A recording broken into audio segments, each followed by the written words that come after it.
Hello. This is Jonathan, and you're listening to the Johnny Talks podcast, the place where we help you achieve your financial goals.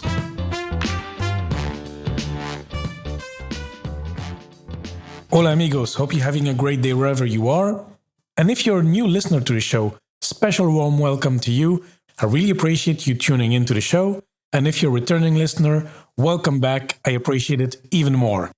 In today's episode, we will speak to my friend Sébastien Aguilar. He's the community builder behind simplify.org, Impactivated, and firebelgium.com. Sébastien is our first Belgian guest, and he's coming with quite a story. He went from being broke, even borrowing money from his younger brother, to become financially independent at age 33, using a very simple and effective method actually, investing in low-cost index funds. Sébastien will share his journey with us. He will give us an introduction to index funds, and we will see how it is possible for us in Europe, and in particular in Belgium, to reach financial independence as well. Yeah, and amigos, I wanted to make a little note because I made a little break in the episode around the 40-minute mark. The episode is longer than usual, and if you're new to index investing, it can maybe get a bit intense. So I thought to put a break in there. Well, let me know after the episode if that was a good idea or not. But I can tell you, you will love every single minute of this show. Sébastien comes on with excellent career tips, excellent money tips, and great experience on index fund investing. Yeah, this episode is absolutely for you if you want to learn more about building your way to financial independence in a very simple and effective manner, regardless of where you live. So without further ado, let's hear the interview. Hello, Sébastien. How are you doing today? Hey, Jonathan. I'm very good, thanks. How are you? Yes, I'm very good here in Luxembourg, and you are in Belgium, I believe. That's right, yeah. Okay, good old excellent. Belgium. So yeah, today I invited you because, it's funny, we kind of started to chat last week. We have some common friends, and actually you have quite the story because I think you're 34, 35. You are retired already. Retired is a big word, but I am financially independent, yes, and I stopped working, yes. Okay, excellent. And it's I have not met any of my fellow Belgians that have retired so young. And the reason I am having you here on the podcast is to discuss your journey. And of course, how is it possible to maybe achieve financial independence in Belgium? How that could be possible for the listeners, if I'm sure there will be many Belgians listening to us. It's a bit weird that we speak in English, but okay, I think we'll go broad first, and then we'll zoom in into the Belgian path to independence. So maybe Sébastien, maybe you can introduce yourself briefly. Yeah, so I like to call myself a dad, and community builder, and educator, because that's what I do since I stopped working 2 years ago. I'm mostly stay-at-home dad. My son here, my wife, we live in Belgium, and I am building communities around personal finance and impact in general. So that's some of the work I do online. And then I'm an educator because I teach people how to invest as well in Belgium in index funds. So this is sort of what I do today. Mm-hmm. But otherwise, I used to be a consultant, and as we will talk about a bit later, I basically use something that can be called the fast path to financial independence, which we can discuss. Okay, very good. So let's not wait too much. I think every Belgian listening or anybody in general will be excited to hear how you did that. So Sébastien, let's roll back in time. So you studied in Belgium. I think you lived all your life in Belgium, and then you graduated as an engineer, mechanical engineer or construction engineer, sorry. Correct, yeah. And then you went to Dubai as an expat, or was there something in between?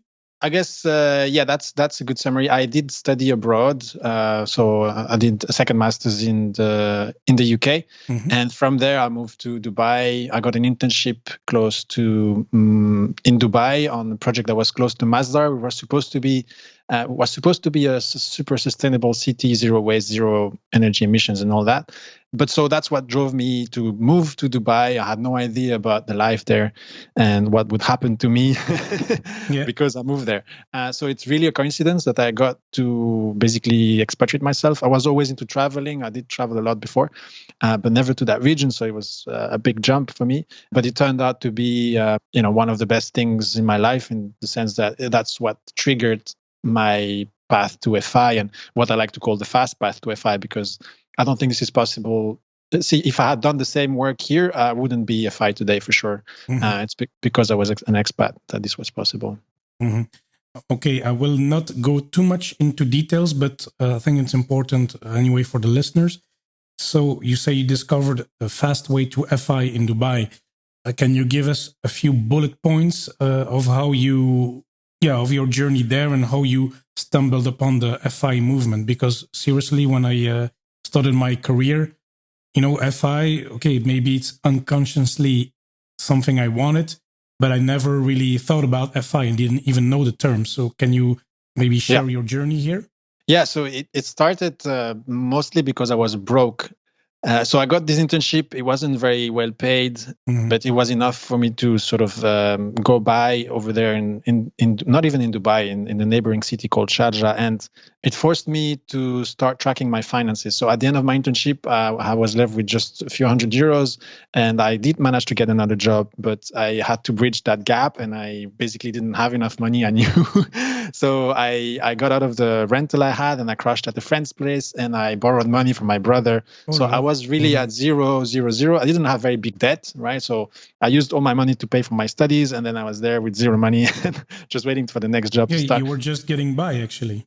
Yeah, it was tight, and that's what forced me to actually start tracking my finances. That's when I first opened, Excel, and I said, okay, how much money do I have? How much am I spending? How long do I have? Like, how much do I need to borrow from my brother to survive? And look, was borrowing from my little brother, right? So it's not like I was going to the person that I was supposed to be, to impress. And I wasn't very proud of myself. Like the guy who's all the way there, in Dubai, fancy Dubai, and not enough money. So I have to go back to my little brother and get some money. So that was kind of a weird situation, but it triggered something in me. I just started tracking, right? And then once I started tracking, I just kept doing that. And I think that's, for anyone starting, that's the key, right? Just track so that you know where you are, you know what you need and how much you need, and at some point you figure it out. Back then, as just with you, there was not so much information about all this. It was very new, even in the US, the whole concept of FI, and I was just trying to understand like what to do with my money. At some point, I didn't have a pension, right? So as an expat, you don't have access easily to the Belgian pension system, obviously. There is something, but it's not very good. And so I was trying to find ways to save for my pension. That's why I was doing my little spreadsheets. Because I was like, okay, how much do I need to survive at 65? Because right now I'm not contributing to my pension, and this is a problem. Exactly. Yeah. And then from there, I learned about investing. I started investing in a very wrong way. I signed up for a very expensive savings plan that was sold by a financial advisor. But that was the thing that was, the common way of investing back then. Actually, it still is in the expat world. This is something horrible. There are these savings plans that are locking people in for 25 years, monthly contributions with massive penalties if you break the contract, and 4 to 6%. Years. Okay. Yes, it's insane stuff. 4 to 6% annual management fee, hidden and into all sorts of hidden charges. So it's very, very, very bad. It's like the most horrible products you can get. But that's what everybody was advising me to get. So HR, the banks, and the financial advisors were all saying, this is how we do it, right? There's no other way. They didn't tell me, you can go on a broker and start trading or investing on your own. And anyway, but I discovered index investing mostly through Jim Collins. Yeah. And his blog. It was the very beginning of his blog. He had just a few posts there. He was starting the stock series, and I learned, and from there I just I did some research. It took me a couple of years, but in the end I found a way to do it myself. Yeah. But your job changed as well over time. I guess you were not the trainee all those years. No. Yeah, so I started as an intern in one firm, which closed. So that's why I had to find something else. They told me in advance, so I had some time. And then I quickly moved into a consulting firm, and I climbed up quite fast. I was made manager after a year of being there, and I had my own team. Although, I was sort of a fresh grad, but I was already leading a team of people, half of whom were older than me. Yeah, at least half. So there's something that comes along with just working hard and trying to do the best you can at work, and being, maybe quite ambitious, but also like having strong work ethics and getting things done. And I've always been driven by impact. So trying to have, a great positive impact, and at work, that was what driving me. And I think it just reflects then later, into what you end up being given as a job, I guess. Yeah.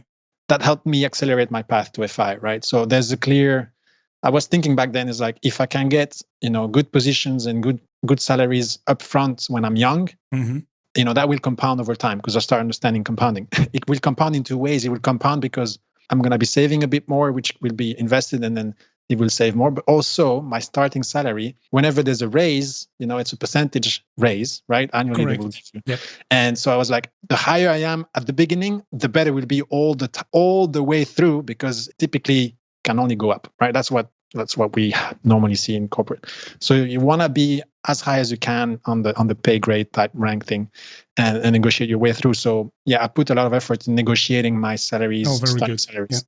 Yeah. Which is a key component of reaching financial independence, is obviously earning more.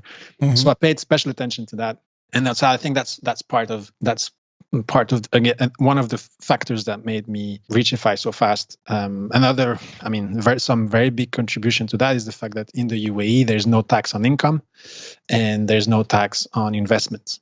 So it's all basically whatever my employer was ready to pay me. That's what I would get, and then whatever I could save, that's what I would invest, and then whatever the returns I would get, I would keep it all. So it's sort of a paradise for someone who's aiming for FI, because you can get paid more, you can save more, you can invest more, and actually keep more of the returns. So there's a bunch of factors there that really accelerate all this, and it sort of all adds up on top of each other, right? But you just need to do it right. You need to do it well and right, but it's the perfect place for that. Very few people actually are taking advantage of that in a way, because as an expat, they live the high lifestyle or something. Yeah. Yes. It's just splurging on a lot of things that are totally useless, but fun to do. But yeah, it's just people have so much money, they're spending on random things, and there is some sort of a competition to see who has the biggest house and the biggest car, and who goes to the most brunches, and can buy the biggest bottles. Like this is like there's this weird thing about being an expat sometimes in places that are so wealthy, is that money gets thrown around. But then if you do it well, and you know where you're going, and you have the intention, then you can save well and invest, and then do the fast path to FI, which is how I like to call it now. Okay, very good. And Sébastien, I think you talked about this more in detail on our friends from the Financial Independence Your podcast. So yes, if the listeners want to know more about your Dubai money management story, I will put the link in the show notes so they can. There is the place where you can expand. So we'll not go more in the details. I think that's pretty clear. So you were broke. You started to read about FI. You get a better job. You negotiate. You have quite a good salary. It's basically tax-free. And then, you start to invest and live a healthy, kind of reasonable lifestyle, which is the way to reach FI. So then, of course, I have two questions. It all sounds good because, I've been reading about financial independence, etc., for a couple of years. So it's logic to me. Nevertheless, I'm Belgian, you are too. And in Belgium, the way I was raised, and I think it's very valid for many of us, is that we learn to save. So we know the importance of saving money, but not necessarily to invest. So wasn't your first reflex to say, I'm going to start to save money instead of investing? Yes. And look, I wasn't planning on investing. I was trying to make sure I have a pension. Retirement. Because, so saving, I had to start saving because I had no money. That's kind of the reason. But then just a few months later, I had some money there, and I was like, okay, now I have this money, but I know I don't have a pension. So I was looking far into the future, and I had no idea. So at first I was just accumulating, and I was like thinking, okay, how much do I need to survive 30 years from 65 to 95? And I was like, maybe I can invest this someday, but I have no idea. So I put a 0% return on that. And I was like, okay, I need like a huge amount of money because obviously it wasn't growing. So it didn't make any sense. And then at some point I started saying, well, maybe I can get 2% on that. And so I started creating these little spreadsheets and this.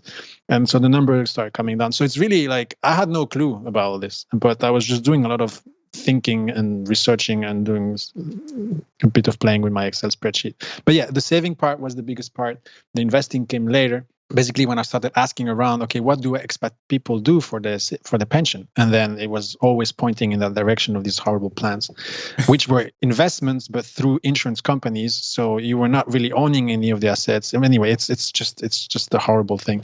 I'm not going to explain that here, but just don't. If you're an expat and you hear this, just don't sign up for any kind of long-term savings plan where you have to contribute monthly and you're sort of locked in for a long time. Even if they say that you get all sorts of bonuses, it's fake. And in the end, it's going to cost you way more than what you think because it's all hidden. Anyway, that's my rant. But yes, coming back to the money mindset, right? So in Belgium, yeah, my whole family, like nobody really invests. No one talks about money even. And there's very few entrepreneurs. I don't think anybody really is an entrepreneur. We have some business owners in the family, but so money is not a topic. And so I started from nowhere, almost with the idea that, money was the root of some evil around the world. And I could see all the problems that money was bringing, right? So I sort of had this, like up to the point where I had to actually deal with it because I was running out of money. I was seeing money as just something that I need to have some money in the cash and a bank account, because what I wanted to focus on was to actually do good with my career. And I needed money obviously to survive, but that's it. Like that's all it was. So basically I learned that it could be much more than that. And just knowing a little bit, knowing the basics can actually transform your life and empower you to way more than if you consider money as just the side thing on the, that you kind of have to have, but don't have to understand. Yeah, so that's very important. I think in Belgium, there is a big need for most people to just learn that very basic financial literacy can really transform your life. Yeah. And that's my mission now. So you start to invest, you read the works of J.L. Collins. Yeah. And then, so basically, your strategy becomes to invest in the stock markets. And for those who know J.L. Collins, he wrote the book, The Simple Path to Wealth. And basically, to summarize that book in one line, it's invest in index funds and chill. That's correct. That's exactly what I do. It's very simple and it's very powerful. It's been, when you compare this strategy with any other kind of strategy, this beats everything over the long term. It beats any kind of professional management of investing. It beats all the hedge funds. It beats, like if a simple portfolio of index fund beats, the most highly paid professional managers and wealth managers, then, there's something there. Yeah. And it's accessible to everyone. And it's really simple to implement. So The Simple Path to Wealth is a brilliant title for his book. And yes, so I learned at first from him, and then I learned from all sorts of other places. The Bogleheads community in the US was a very big enabler as well. We actually started the Boglehead community chapter in the UAE as I was starting to just share this knowledge with more people. I just, And in the end, we actually created our own organization of volunteers who help educate other expats in the region there how to better manage their finances. And today, that's a very big group. It's 11,000 people, and it's only volunteering work, so people helping each other.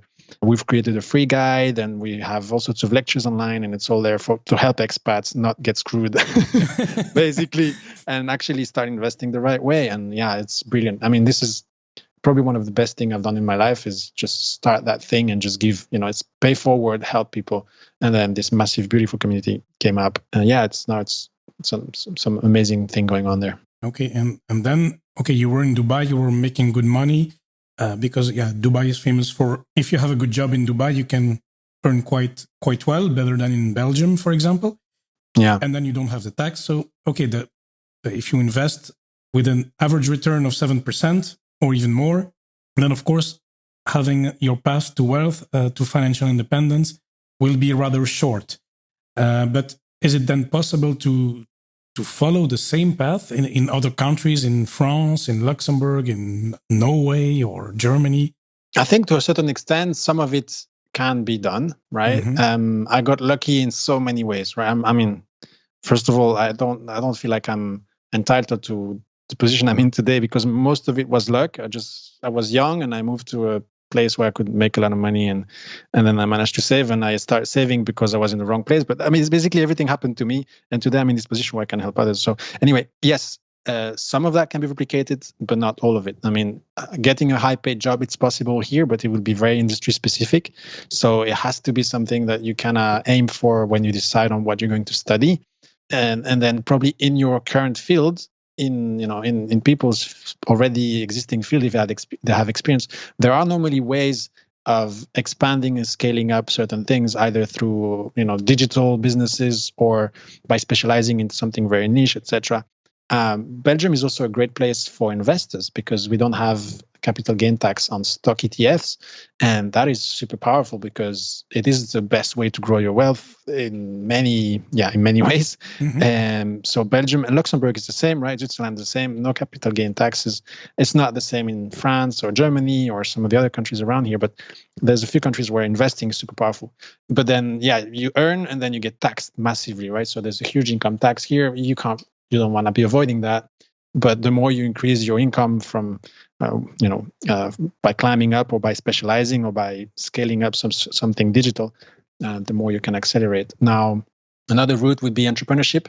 And again, I think here using, the digital power of the internet and all that, then that can work as well. And finally, I think there's a way of doing it as an offshore worker. So if you do get a job in the maritime industry or the oil industry or even renewable energy, if it's related to, say, maritime windmills, etc., then there's work that needs to be done abroad. So you can work abroad, be very well paid and have all expenses covered and come back home and do something else. So there are ways of making, a very different type of salary, but you need to go and look for it and be willing to actually, there will be a sacrifice, right? So working offshore, there's a sacrifice there because you're gone for a while. And then expat, there's a sacrifice because you're gone for a while. And then you live in in countries that can be difficult to handle if you're not used to different cultures. And it can be done in the UAE, but Singapore works, Hong Kong works. Going to work in the US or Australia, that will be also well paid compared to the cost of living in Belgium. So if you maintain your cost of living there more or less at a good level, then you can save a lot. Yeah, so I think there are ways, but you actually have to be creative because it's not just the regular job that's going to give you this increased earnings. Yeah, indeed. And then also, whatever you make, you need to save money. You need to save and then invest.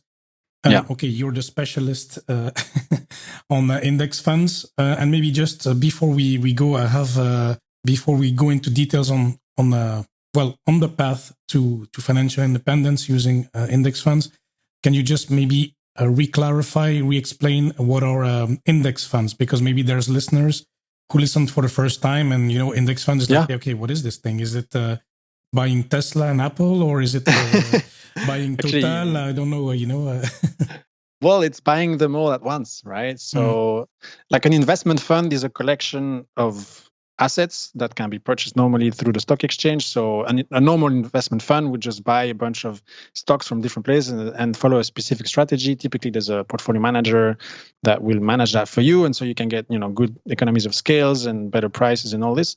And it's accessible to most people. An index fund will do the same, but it will simply track an index. Instead of having a fancy manager that thinks he knows better than the market and that can actually predict the future, the index fund just says, we don't know the future. We're happy to get the market returns. So we'll get the average. And it turns out that the average is, very often the best you can actually get because index funds will be much cheaper to run. They'll be widely diversified. And if you build a good portfolio, balancing stocks and then some fixed income asset, then you have a very, very solid investment plan that is fairly easy to set up for most people, that will have maximum diversification, lowest costs, best risk-adjusted returns. It really, statistically and from all the academic research that has been done on the topic, it beats the vast majority of professional managers, as I was saying earlier. Over 15 years, there's 5 to 15% of professional managers that can do better than the market, whereas the index will just say, well, it's just going to get the market. So, and then over longer periods of time, I think over 25 or 50 years, it's less than 1%. Yeah. So being actively managing your investments or paying someone to do it for you gives you, a 1% chance of doing better than the average than the market. So I'd rather say I'm just going to be in the 99%. Exactly. On the winning side, and I'm very happy with that. And it's taking far less time and far less work. Mm-hmm. Okay, very good. And Sébastien, then you send me some notes, and you have written to me the 5 pillars of index investing. And I think that's interesting to give some practical advice here. We're not financial advisors, neither you nor I, but I think there's you have a 5-step plan to work on our path to financial independence. Can you go through them and explain them for us? Sure. So look, this is based on like everything that I've read, right? It's not, I'm not coming up with anything new here, but what I've done is I have formatted in a way that's easier to handle and easier to understand. So for me, the 5 pillars of index investing are: first, invest for the long term. So it's not a short term game. 2 is diversify, and we'll go into I will describe them a bit better in a minute. Then 3 is keep costs low. 4 is keep it simple, and 5 is mind your emotions. So invest for the long term is simple. On the short term, the markets are volatile. In the long term, the markets go up. So we invest for the long term because we just want it to go up, and we don't look at short term volatility. We don't time the market. We want to start early in our lives. So the younger you are, the better it is to start investing in index funds or in most investments. So right now you're not panicking. I mean, we're in the middle of the coronavirus. Didn't do anything. The market is a bit crazy. I mean, Tesla is almost at $2,000 as we speak. I don't even look at that. Yeah, I don't I know it's there because I see people posting on social media, but I don't look at any kind of financial news. Okay. This is part of pillar 5, mind your emotions, by the way. But long term means it doesn't matter what the market does in the short term. We are just contributing every month, right? And we are buy and hold, and we take advantage of dollar cost averaging or euro cost averaging, and we have a solid plan that basically works in the long term because it's been proven that that works better than anything else. And so we just do that. So no market timing. We're not trying to buy at the bottom. We're not trying to sell at the top. We just, whenever we have the money, we put it in, that's it. And the longer the money is in, the better. So that's the goal. We don't anything like if you need the money in 5 years, you don't invest using this technique, and certainly not in stock market in general. You want to keep it somewhere safe because in 5 years it could have been completely crashed and you could lose half your money. That's the first pillar. The second pillar is diversification. So index funds are brilliant for diversification because with one purchase, you basically buy the whole stock market in the world, right? You can buy the vast majority of assets that are available on public stock exchanges. You can have them in one ETF, and then you can do the same for bonds or for any kind of other fixed income assets, and then you have your portfolio. So diversification is within the assets. Within the asset classes, so you buy one ETF, one index ETF that buys all, the vast majority of stocks in the world, and then it's also between asset classes. So you buy stocks and you buy, for example, bonds for your fixed income part, and that is your portfolio. And this diversification within the asset classes and between 2 or more asset classes gives you some of the best risk-adjusted returns. So levels of return for the level of risk that you're taking. Very good. That's the second pillar. Third pillar is to keep costs low. Again, coming from statistics studies and academic studies, costs is basically the number one determining factor that's going to tell you whether you're going to make good money or not on an investment. The higher the cost, the lower the returns. There obviously there's a lot of factors that influence how you're going to do on your returns, but cost is one of the prominent ones. So the lower the costs, the better it is. Now, you don't want to be completely, you don't want to be too extreme here, right? Because sometimes you want to lower costs so much that you go for free services, but they're really bad quality and you might be putting your investment at risks. But you want to go for low cost index funds, and you're going to want to go for a broker that's mostly online and that is solid with reputation, but you're not going to go to a traditional bank because they're going to charge you insane fees on that. Basically, whenever you see a fee that's above 0.5%, that's expensive. And you want to minimize any kind of ongoing fees. You want to optimize for taxes, which is something big in Belgium, and minimize costs in general, because that will definitely be money that you keep for yourself. The fourth pillar is keep it simple. Complicated portfolios tend to fail because the investor will either make mistakes or second guess himself. So we like to go with 2 or 3 ETFs max. That's it. One portfolio, 2, 3 ETFs, and it does everything.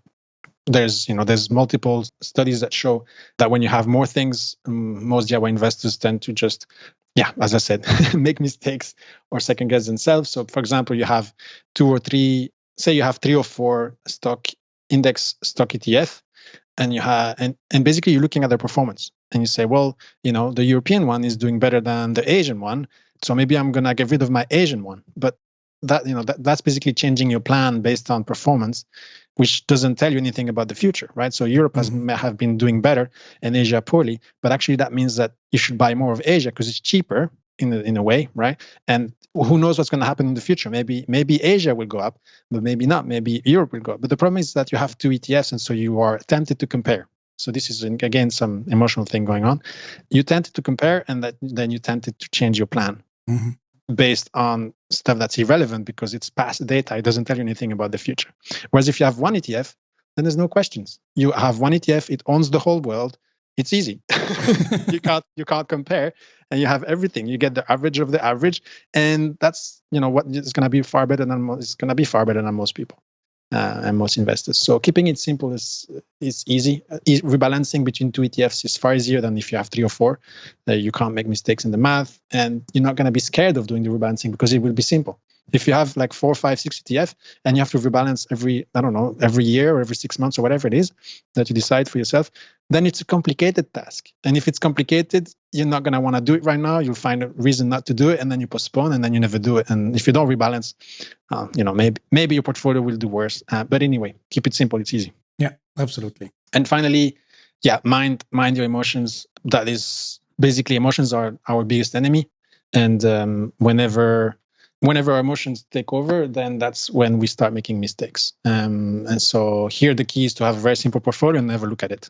So the best investors, based on quite a few studies that we've seen, and one is quite famous in Fidelity, the best investors over the long term in Fidelity were people who were either dead or had lost their password. So the ultimate buy and hold people were the best investors. Right. So the idea is to just not touch it. Stay away from the news. Don't try to catch the next rising star, because most likely you will hear about it only after it's already gone up. Don't sell the things that are performing poorly, because if they're performing poorly, it means they're cheaper. You might want to be buying more of those. Don't try to catch the dips, because you don't know when the actual dip will end. And anyway, you can't predict the future. So the best way is to step back, not look at it. Have a balanced portfolio with a good amount of bonds in there, because that protects you and gives you even better risk-adjusted returns. That is the key to success, right? The last thing you want is to be selling your stocks at the wrong time and then panicking and second guessing and then being, thinking that and then becoming overconfident or letting yourself be driven by greed or fear and make mistakes. So emotions, biggest enemy of investors. So being well aware of that is super important. My way is I just don't look at anything. And that's actually the best way, because the two last points you mentioned, so keeping it simple and minding your emotions.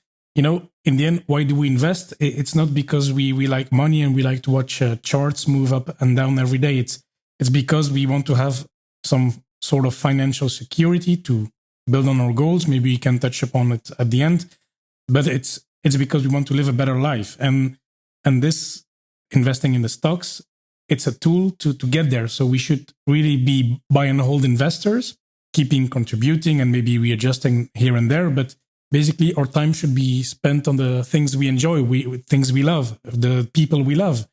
That's what it's all about in the end. 100% agree with you. Money is only a tool.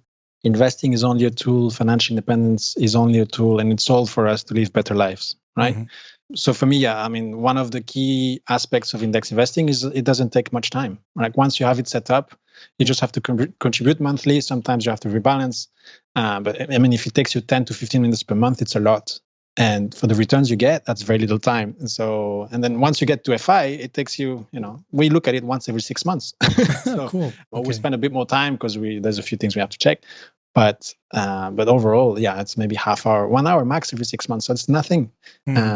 Super efficient, and we just do what we love. Like today, I spent most of the day with my kid. We went to the park, and we went. But that's my life most of the time, right? I don't look at all this, and I have a system that is simple and that I trust.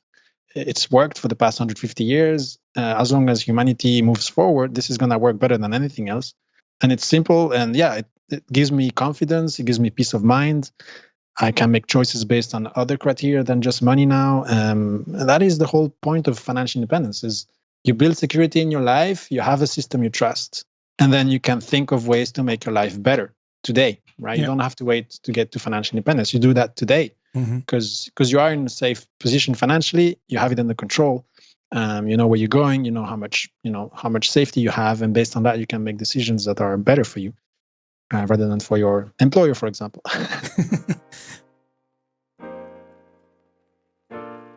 Hey there, this is Jonathan. Hope you're enjoying this conversation so far.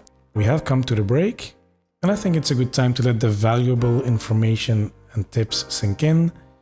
And so you can choose to pause the episode, do something else, or continue listening. It's up to you. It's your podcast. And I'll catch you later. Okay, very good. And then Sébastien, okay, this sounds excellent and it seems very accessible, but of course I'll link all your information in the show notes so people can find out more about this. But then of course, you're Belgian. So now you moved back from Dubai to Belgium. And of course, I want to ask you, is this, this way of investing is possible in Belgium? I mean, I myself have a broker in Belgium. It's Bolero. I've written a post about it. But then, is it possible, or are there any particular things to pay attention to when investing in the stock markets, investing in index funds in Belgium?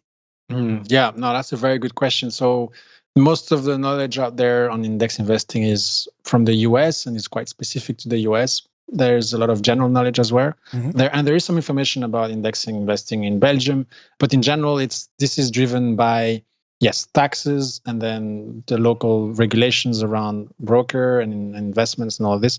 But basically, the taxes is probably the most difficult part. The process is the same in most places outside of the US, so you can't access index funds directly via mutual funds managers. You have to buy them through a broker and then buy them on the stock exchange, and you buy the ETF version of the same index fund. And that's the same. That's the most common way of doing it in Belgium. There are some mutual funds that are, starting, but they're not very popular and they're not quite there yet. That's the most efficient way of doing it and the most cost-effective way of doing it. But so for Belgium specifically, you need a broker. Then you understand the taxes.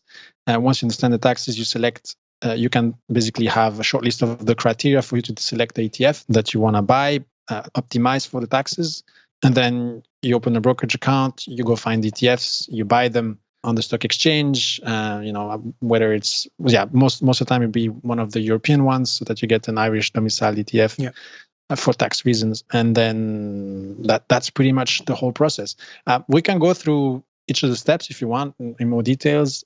Yeah, just I think you send me some a very comprehensive list. Maybe you can just summarize very briefly each and every point.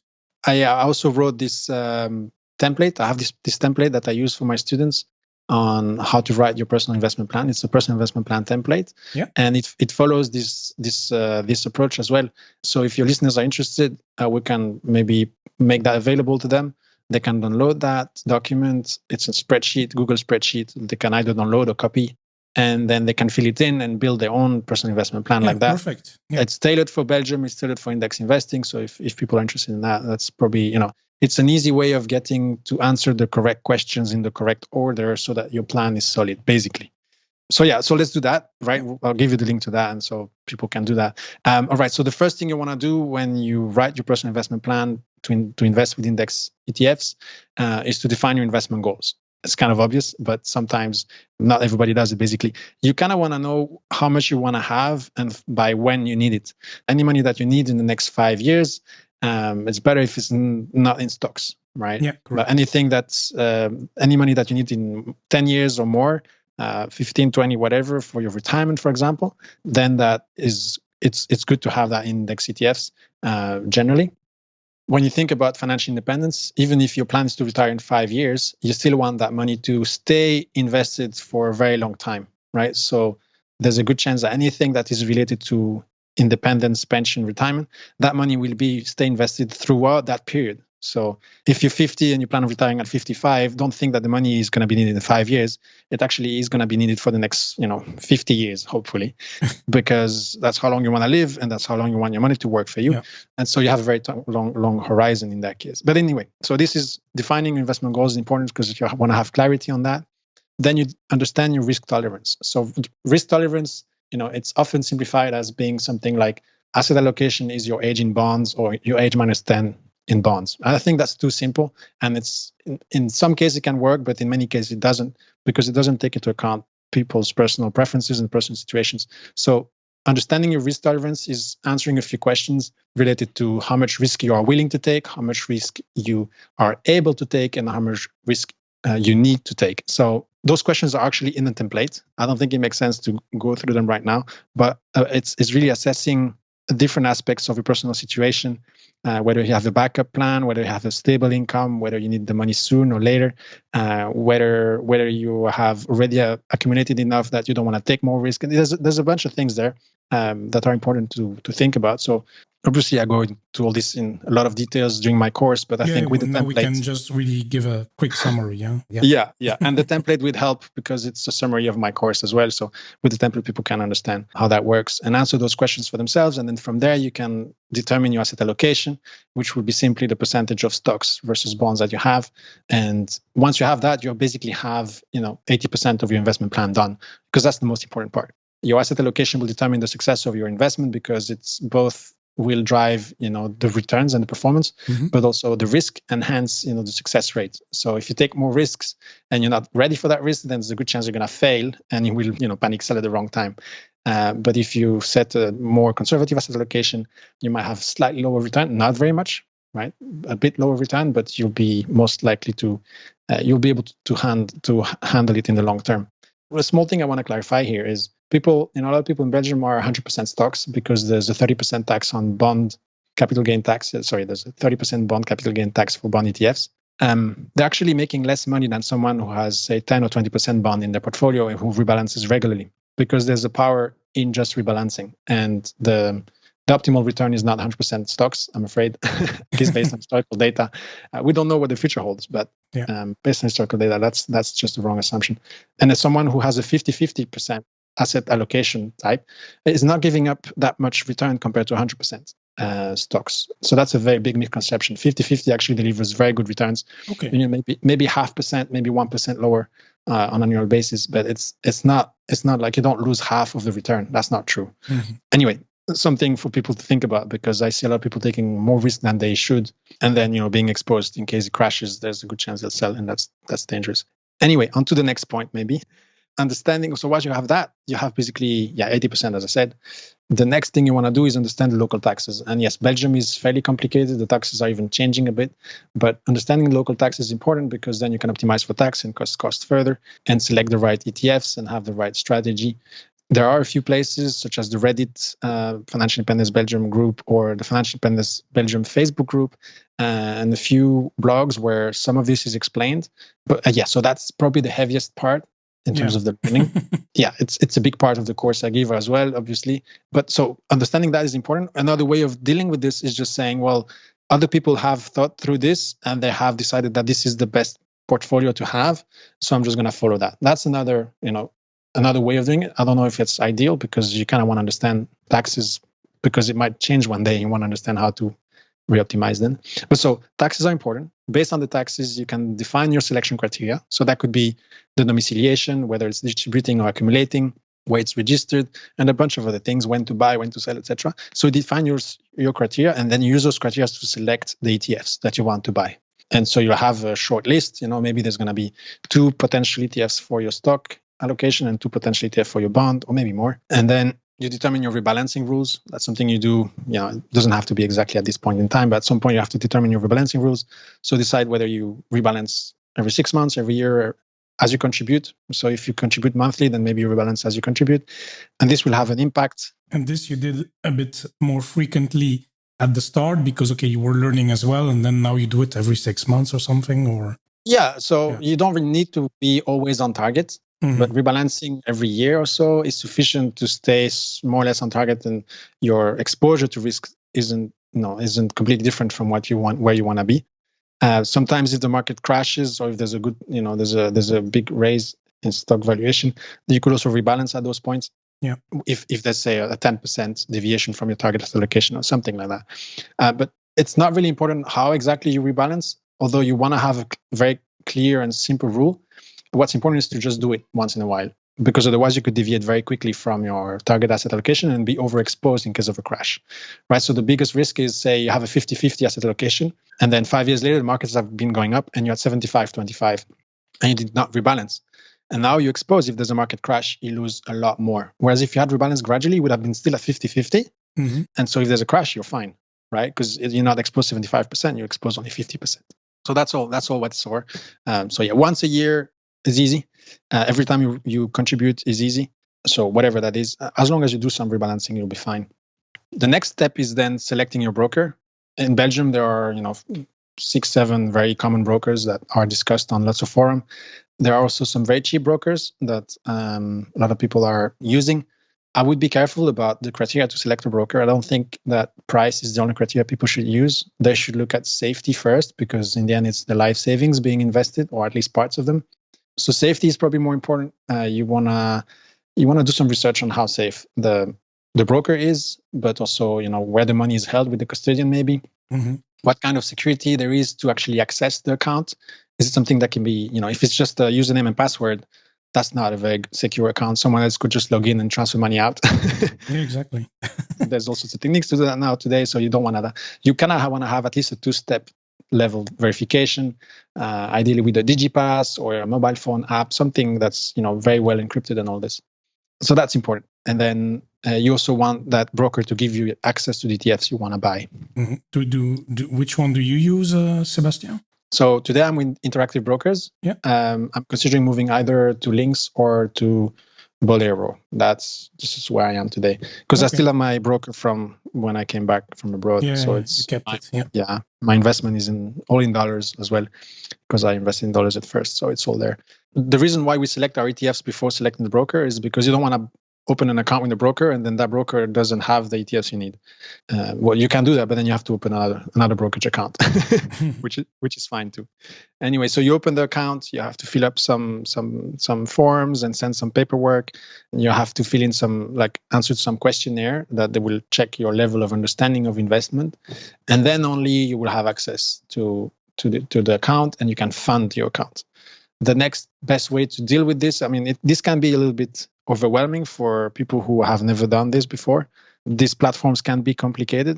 Bolero and Jagiro are fairly simple, but if you open an account with Bing Bank, it looks like a space shuttle cockpit. It's there's just buttons everywhere. There's flashing lights. It's red, it's green. There's graphs. There's things. There's news. There's so much stuff there.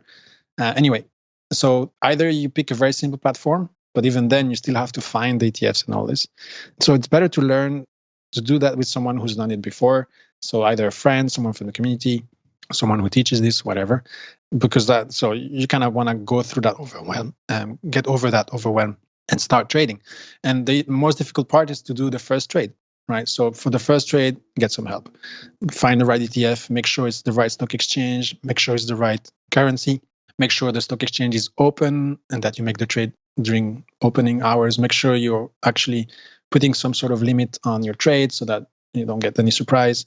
It's not essential when you do a small transaction, but for bigger transactions, you kind of want to have that as a habit. And then actually make a small transaction, 100 euros or 5-10% of whatever you plan on investing, something small, so that you're not too scared. And if it goes wrong, you just take the money out and it's fine. You move, you can even change brokers.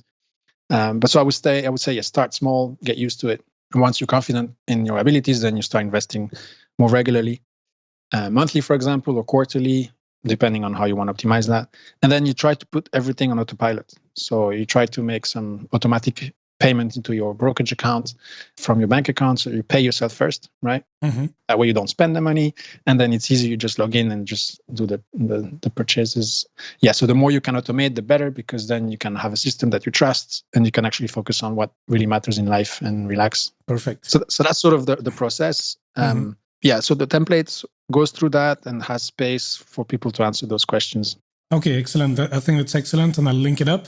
And I think it's a pretty simple process, and I really like how you explain it. And I like the experimenting part as well, because I think that's how you learn, basically. And then, Sébastien, okay, I think we're coming at the end of the show. What I want to ask you, okay, I think it's very clear, your story, you were in Dubai, you were broke, and then you learned about FI, you start to make more money, you invest that money, so you're smart. Now you are even retired at 34, 35. So that's great. You have a son. And I'm thinking, okay, fine. you're young and you still have plenty of years, hopefully about 65 years ahead of you. And you're already financially independent. So what are you going to do with all your time? And what was the goal of all this in the end? Yeah, look, this is such an important question. Anyone who's getting close to FI really needs to think about what they're going to do once they reach it, because otherwise it's sort of like a cliff, right? You work, you're on the treadmill, and then the treadmill stops and you're on the cliff. What happens next? And it's a question that a lot of people who reach traditional retirement have, right? And they have to ask those questions. And it's a bit of self-introspection, thinking about what matters to you, how you want to spend your time. And you could decide to keep working, right? But you could decide to keep working for something that, matters more to you, maybe some good cause or all of that.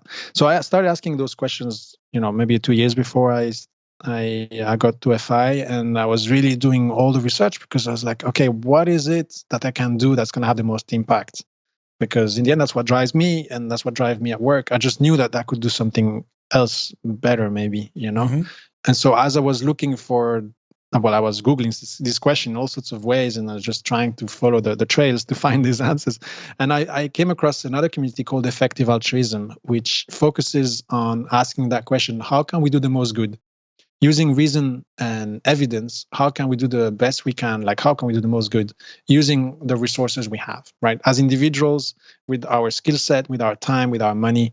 And they have just a wealth of knowledge on answering that question. Obviously, there's no single answer, right? But there's a lot of ways of thinking about these problems so that you can start, dedicating time or trying to help, solve those issues. And it's typically issues that are either highly neglected, that would be big and important in scale, so it's scalable. So they're neglected, so there's not that many people working on it, which means that an additional bit of resources can make a big difference.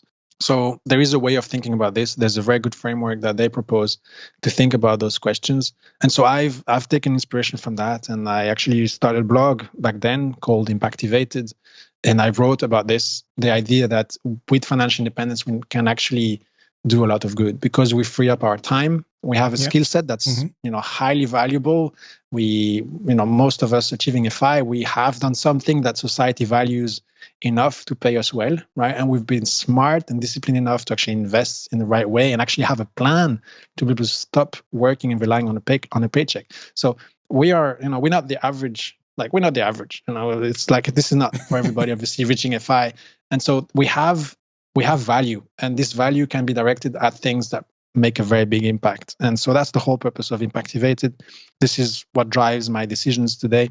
And basically, before deciding to focus on the Financial Independence Belgium community, I've looked at a bunch of different options for me to do good, right? And I've tested a few things because it's part of the process. You define the different options that you could pursue, and then you go and test it, actually try it. So I did a lot of work in AI governance. I looked at other ways of supporting the community and at working on some of the other issues. I worked on climate change. There's a bunch of issues on which I've worked. And after doing that exploration, then you decide which one you go for. And so for me today, because I want the flexibility, it's about, sharing this knowledge, building the community and instilling those values in the community. So what I'm doing is a little odd in the sense that I'm building the FI community, but I'm also building the FI for impact community. So that's how I like to call it now. We're not pursuing FI just to get rich and quit. We're pursuing FI to do good. To do good. Okay. And to make the world a better place.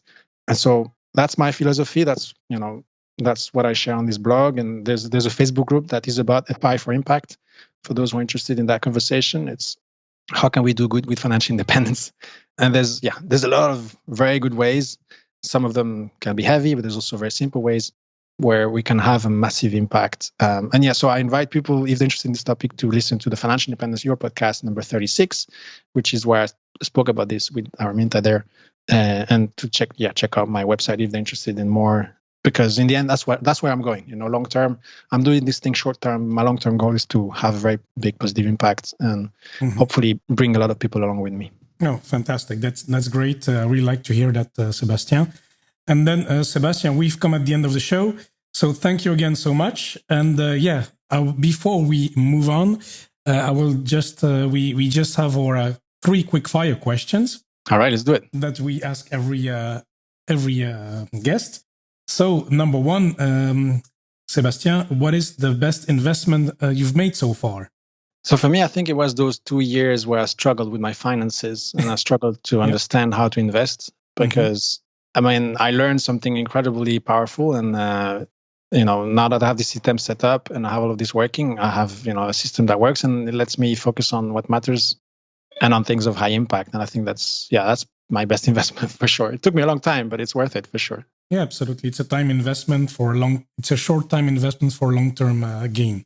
So like that. Number 2, what is the best book you can recommend to anyone? And it does not need to be a financial book. So there's a lot of books that are really cool, but if I have to pick one, it would be *Sapiens: A Brief History of Humankind* by Yuval Noah Harari. A brilliant book about just where we come from and who we are in the bigger picture as the human species. And it sort of helped me also think about this, bigger, larger scale impact. And Sébastien, last question. What is the best purchase you've made for under 100 euros?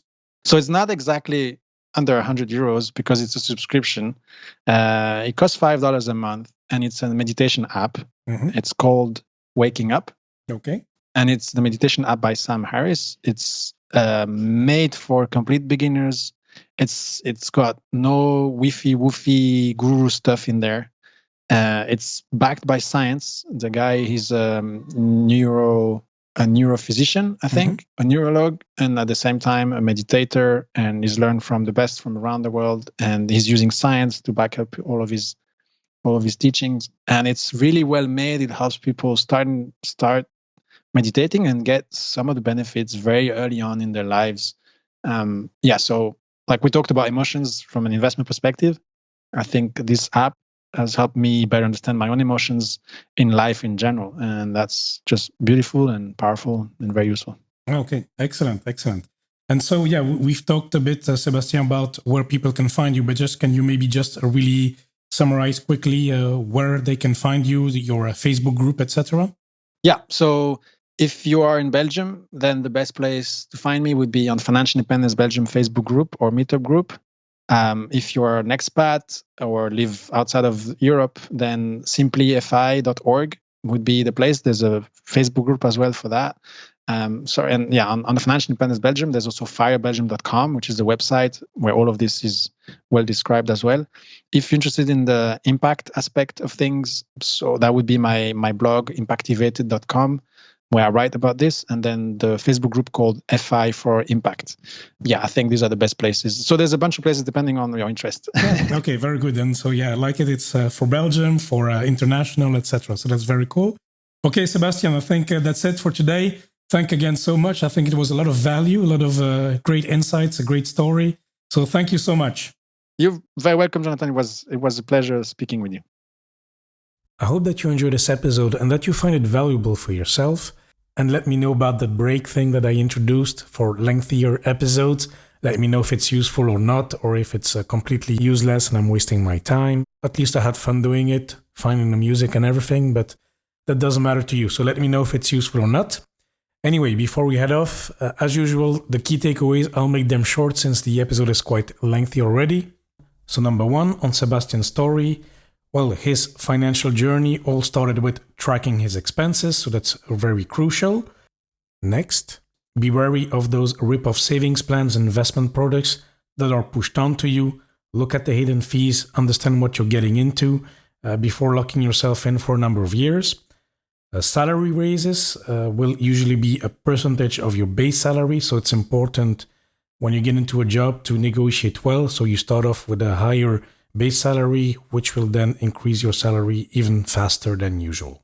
Last point on Sebastian's story, no matter where you live, don't live the high lifestyle. I mean, don't spend your money on random things to keep up with the Kardashians. In the end, it's a loser's game. The next key takeaway is on index funds. So what is an index fund? An index fund is a collection of assets that can be purchased through the stock markets, but on the opposite of an investment fund, it follows an index. And this can be, for example, the famous ones, the Dow Jones, the S&P 500, the CAC 40 in France, for example, the FTSE, and so on and so on. And the last key takeaway for today are Sebastian's 5 pillars to index investing. So invest for the long term, diversify, keep costs low, keep it simple, and mind your emotions. And in short, if I had to summarize Sebastian's simple path to wealth or to financial independence, that would be invest in index funds and chill. So that was it for today. Thank you so much for listening. It really means a lot to me. Make sure you subscribe in Apple Podcast. And of course, please do not hesitate to contact me. If you have any questions or feedback, send me an email, john@johnnytalks.com, or connect through social media at Johnny Talks on Facebook, Twitter, and Instagram. And amigos, once more, thanks so much for listening, and I'll speak to you next time.